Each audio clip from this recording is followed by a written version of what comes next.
They say a man who represents himself has a fool for a client. Well, with God as my witness, I am that fool.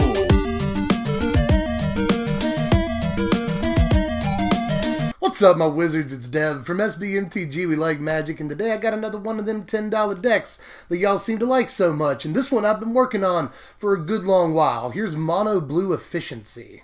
Well, at 5 cents a piece, Efficient Construction is easily the cheapest build-around card in the format right now, and it is definitely that. It's been screaming build around me at me since Ether Revolt came out, and that was a good while ago, and it's taken me that long to like build around the card and bring you a final product that I'm actually like proud to bring you. This card was tough to build around, and all this time I've definitely learned that there are pros and cons to it. First pro I want to spotlight is just to reiterate that it's 5 cents. You might as well build around at that point. You might as well try, at least, So it's got that in its favor. But there's other cool stuff about it besides just the fact that it's cheap, It can make a bunch of flyers for you if you can actually untap with it. Turns 5, turns 6, if you can actually get it down on turn 4 on curve, then you can get a lot of value out of this if you're actually allowed to continue the game past that point. And that's where the cons come in, you know what I mean? Like, you have to get this down by turn 4 at the earliest if you can help it. Like, that's best case scenario. And then you have to untap on turn 5, and you have to have artifacts to play. And usually you go into turn 6 and turn 7 still needing to play artifacts to generate more value off of it, because otherwise it's dead. Like, if you're in top deck mode and you get a land, you won't get a Thopter that turn, and that kind of sucks. So there are bad things about the card, It doesn't start operating until really turn 5 at the very earliest, and even then you have to have cards in your hand to generate value. So, with all that in mind, you have to build the entire rest of the deck knowing these things. So with that in mind, let's look at the rest of the cards that are built around this card. Let's look at how we build the rest of this deck. Now, first things I want to look at here are the cards that allow us to not die. That's probably the most important thing that I learned when I first started building this deck, is that we don't have a whole lot of options as far as not dying, but we really have to put our best effort forward to not die by turn 4 or 5. And we're going to use what things that we have, starting with some counter spells here. We're going to play 4 copies of Essence Scatter and 3 copies of Metallic Rebuke. First of all, Metallic Rebuke is kind of obvious. It sort of has to be in the deck. This card is really, really good on the play against aggro, and we're playing a bunch of 1-mana artifacts in the deck to help facilitate a 2-mana Rebuke. And on the play, that's fantastic. But Rebuke is just good on key turns against the energy decks and any other mid-range decks in the format. Fantastic against combo because it's a counterspell, so we're going to carry at least the 3 copies of Rebuke. But the 4 copies of Essence Scatter are also a necessity, even if they look kind of weird in this deck, but we really, really have to cover these early turns, and Essence Scatter is a surprisingly effective way of doing that and ultimately not dying to Long Tusk Cub, especially if you're on the play. Now, you'll need Essence Scatter the most on turns 2 and 3 against those 2 and 3 mana creatures, obviously, but right now, in this format, there's a bunch of situations where Essence Scatter can create, like, a bunch of mana advantage for you, It's just 2 mana, and it can counter Glorybringers and Scarab Gods and Hostage Takers and Vizier of Many Faces and a bunch of Bristling Hydra. There's just so much stuff that this can counter well on into the later turns, and a few of those are really key cards in this format. Like, if they actually resolve Hazoret, you might as well pack it up, for the most part, and Essence Scatter really keeps them from doing so. So it's actually one of the key cards in the deck, despite how weird it looks in a mostly artifacts deck. But we've also got artifacts in the deck that help us not die. We're playing 24 artifacts in this thing. We've got to make room for tons of artifacts because obviously Efficient Construction is useless without them. So we've got a bunch of artifacts in this deck, and at least some of them should help us not die. So 2 of those I want to discuss right here are Pacification Array and Consulate Skygate. Now, we're playing 4 ofs both of these, and I actually really like Array. I've played with this card a couple of times before, and I have told you in deck text that I like the card. The card's fine, especially in an improvised deck or a deck that's really devoted to playing artifacts. This does so much for you, If you get it down after Efficient Construction, it's essentially 1 mana for a Thopter, and you can still tap down huge guys or keep their flyers from blocking or whatever. And in the early game, it's a fine card too against aggro decks where you can tap down, again, their biggest threat. That's fine. An Icy Manipulator that only works for creatures and costs like way less as far as the initial investment, yeah, I will take that, especially considering it makes Metallic Rebuke cost less on turn 2 and it gets us a Thopter sometimes. Like, yeah, it's all of that. The card's good. Now, Skygate I'm not nearly thrilled about having to play, but I still think we have to play it. You know, at first, I tried out Eager Construct in this slot because I wanted to make trades on blocks, scry to more easily get to efficient construction on time, yada yada, but turns out our win percentage just went up a little bit when we tried Skygate instead of Construct, because I'd rather block the same creature over and over or block their biggest guy without Skygate dying, you know. It just more easily gets us into those later turns, and it's fine once we have a construction down too, you know, we get a 0/4 flyer and a 1/1 flyer, that's cool, you know. So, Skygate isn't the best card in the world or anything, but if we get it down turn 2, it'll sometimes save us a world of hurt, so it's worth it. There's actually another 2-drop in this deck that I'm playing instead of Construct, and there were a few things I tried in the slot. Like, you could go Filigree Familiar. I really like the idea of it, but I'd rather have a 2-drop than a 3-drop in this slot. So the other thing that I decided to play instead of Construct was Prophetic Prism, and I'm not super thrilled about it because there's like a whole line of text on it that we don't really care about, but we really want to draw the card. You know, we want to draw into construction if we don't already have it in the early game. That's important, and it's great once we have a construction out. You know, it's an artifact that gets us a Thopter and draws us a card just for 2 mana. That's a really good investment. And another thing, it makes our improvised cards cheaper too, just for 2 mana. So there's a lot to like about Prophetic Prism, but I wouldn't blame you if you went Construct or Filigree Familiar over something like this. But I just think it's really important to draw cards. And by the way, if you have money or this card already, you could just forego all of this discussion about 2 and 3 drops and just play Metallic Mimic if you wanted to. You know, we're ostensibly creating a bunch of Thopters if we have our way, so creating 2/2 Thopters is much better than creating 1/1 Thopters. You could play Mimic in this slot and just name Thopters if you wanted to, but be warned, there's not a whole lot of other stuff in the deck, if at all, by the way, that creates Thopters, so you're kind of stuck with efficient construction as far as Metallic Mimic goes, and that's all the value you can get out of it. So I'm not even sure that that's the best 2-drop for the deck, but if you got them, at least try them out. Now, I said earlier that we're playing a bunch of 1-drops, and I've only covered a few of those, so let's go ahead and tell you about the 4 copies of Renegade Map in the deck. This is, I think, better than a land in this slot for a lot of ways, because it represents a land, first of all. This is kind of our version of an Attune with Ether, but it's also an artifact, so it makes improvised cards cheaper, gets us not only a land that thins our library, that can be important, but also a Thopter once we have a construction down. There's just, I think there's so many things that make this better than a land that I'd just rather play 4 of it than 4 islands. And our other 1-drop is sort of a key card in the deck, and that's Merchant's Dockhand. This doesn't do a whole lot in the early turns, but once you get set up with the construction, it can do an awful lot for you. Like, pretty much guarantee that you have an artifact to cast every turn, sometimes 2, depending on what you get during your draw step, and that's really, really valuable. You know, anything that allows you to essentially keep the gas going and getting Thopters off of efficient construction in the later game is really, really important. And Merchant's Dockhand does that for just a 1 mana initial investment, but then more after that, but still, chances are that you'll have a bunch of artifacts out later on in the game, and hey, Thopters that you get off of efficient construction can tap for Dockhand too. It can also be used to like find a counterspell to set yourself up with if you're going to be needing one, and it can be used to find other copies of efficient construction. You know, once you get 2 copies of construction down, if you can just make it another turn or 2, you've got a pretty good shot at winning because you're getting a bunch of Thopters out of that deal. So it can just help you find anything that you need at any given time. And Merchant's Dockhand is kind of awesome for that reason, and the floor on it is that it chump blocks for you on turn 3. But still, we kind of need that too. So I'm playing at least 3 Dockhands. I'm going to play just 2 copies, hear me out, of Chief of the Foundry in this deck. I started with 4 copies, ended up going down to 2 because it's really only relevant on turn 9.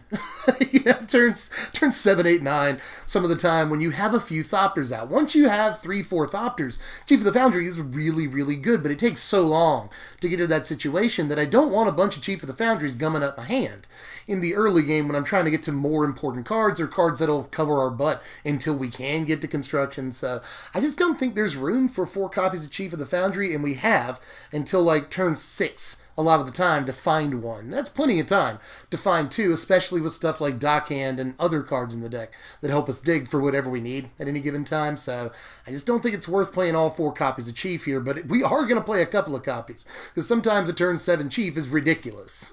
And to finish off the artifacts, here's another one of our secret weapons in this deck. There's, you know, I guess like every card in a deck is a key card, but this is another one of those just really important cards that helps the deck function and really lets the deck like pull ahead once it's in the right position. And that is Mirage Mirror, which we're going to play a 3 of here. Now, the obvious trick with Mirage Mirror is just to copy efficient construction for the lulz and just get a bunch of thopters. You can do that if you want, but there's other stuff too. You can copy Merchant's Dockhand and get extra digs if you need them. You can copy Pacification Array if you really need to tap down another creature, or even Consulate Skygate if you need to block another creature safely. Like, there's a bunch that Mirage Mirror can actually do for you in this deck, aside from copying construction. But of course, the most hilarious thing you can do with it is copy construction, and that's why it's in here. And the last non-land card in the main deck is the 3 copies of Reverse Engineer that we're playing. This card is super awesome and super necessary. I may have mentioned this in passing a couple of times, but it's kind of possible to run out of gas a little bit late. That's why we've got Dockhand, Prophetic Prism, and Reverse Engineer is probably the most effective of the card-drawing cards in this deck. It's usually only going to cost you 2 mana, and if you've already got a construction out, it's fair to say that you're kind of far along into the game already. So often you'll cast it for just 2 mana, and you'll have mana left up to cast a couple of artifacts off of those cards you just drew, get more thopters, get more value, all that stuff. So really keeps you from going into top deck mode in late game, because the worst thing that can happen is dropping construction and then not having any cards in your hand like a turn later. That is horrible, and Reverse Engineer really helps that not happen.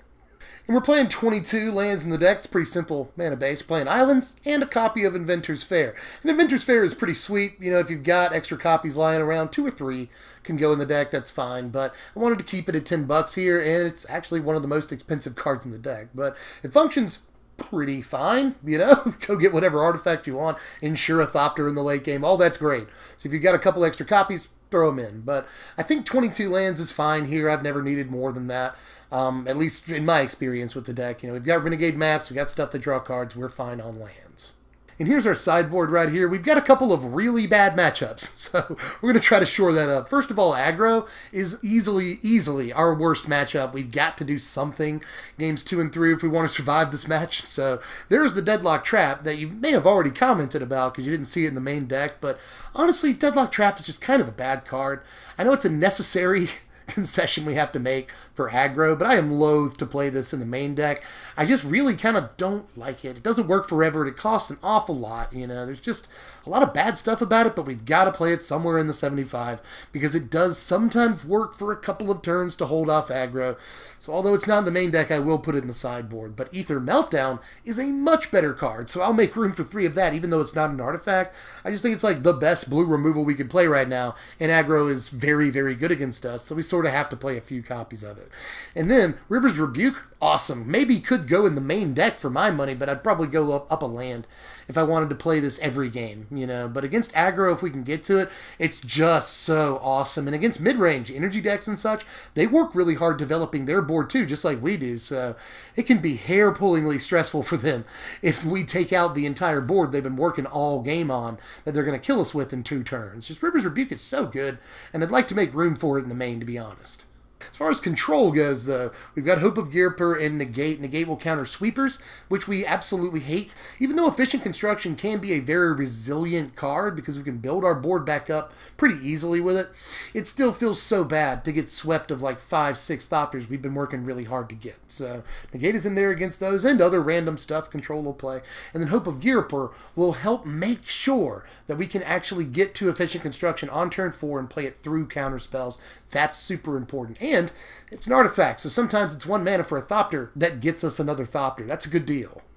And here are your power rankings right here. A final score of 54. That is a fairly low score, but we're working with $10 here, This is sort of a between rounds or kitchen table, lunch table, break room deck, whatever, So I'm not saying take this to the Grand Prix or anything like that, but it is a really fun deck, and once it gets going, if you can untap with the construction in play and still have a couple of turns worth of breathing room, the deck can do some pretty amazing stuff sometimes, especially if you can drop that like turn 6 Chief of the Foundry. That'll help you turn the corner.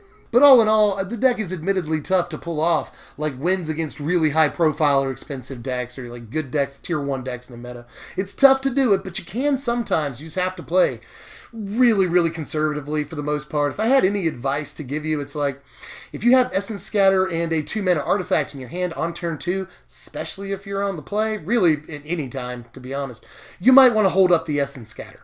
to be honest. Always play conservatively with this deck. It really doesn't matter what you do in the opening turns. You're really just trying to get to that efficient construction. So any play that allows you to get there is better than just putting an artifact onto the battlefield arbitrarily in the first few turns. Just remember that. It's usually more important to try to make sure you have mana for that Rebuke or Essence Scatter or whatever than it is to fill your board early, because all you're doing at that point is not getting value once you finally do have an efficient construction. So try this thing out. Again, it's tough to win against really, really powerful decks, but I have pulled off a couple of wins against Synergy, believe it or not, testing around this deck. And it's actually a really fun deck to play against other kitchen tablers and stuff. If you're just trading around $20, $30 decks or whatever, this is a good one to throw into the mix. And I know a lot of people have a rotation of super cheap decks that they and their friends and their play group play with. So put this one in. It's a fun one, and it's not going to hurt your wallet too much to try this one out. And I'm kind of sorry that there weren't a whole lot of jokes and stuff in this video. I usually try to make sure I've got some wordplay going on, something, you know what I mean? But in the few months and months really, that I've been working on this deck, I've become overly serious about it, I think. It's only a $10 deck, but I've worked really hard trying to get this deck to function on some level. So give it a try. It would mean a lot to me. But in any case, if you did want to look at this whole deck list all in one place, rather than just look at my ugly mug for another 15 minutes, watching the video again, you can just click the first link in the description box. That'll take you over to my sponsor. They're TCG players. They're nice people. At least they help me out. I think they're nice. You can look at the deck there and then go from there. Do whatever you want. Also, hope that you enjoyed this video. I worked really hard on it too, just like the deck. I worked really hard for you guys, so I hope you liked it. If you did, tangibly show me that by hitting the like button. You can also sub if you're new, and if you haven't done that yet, please do that. Hit the bell for the notifications, because Rivals of Ixalan spoilers coming soon, super soon, and I've got a bunch of decks. I've still got so many decks. I was worried at some point about drying up on Ixalan standard decks, but no, I've still got 10 that I'd like to show off, and I probably don't have time to do all of that, but there's still, point is, a bunch of deck techs coming out. So make sure you sub, hit the bell, so you make sure you get those things. And you can follow me on Twitter at SBMTGDev. And if you want to, you can kick me a buck. No one's forcing you, but you can kick me a buck on patreon.com/SBMTG if you want to know what decks are coming next. And with that, I think I'm tapped out for now. Yeah, I'm done for this one. But again, I really hope you try this one out. Don't expect to, just be realistic. Don't expect to just crush meta decks that are super expensive. But it's a fun one to play around with, so I hope you will. And with that, I guess I will catch you cats later. I'm Dev from the place. Thanks for watching, my wizards. And remember, spread love. Spread love.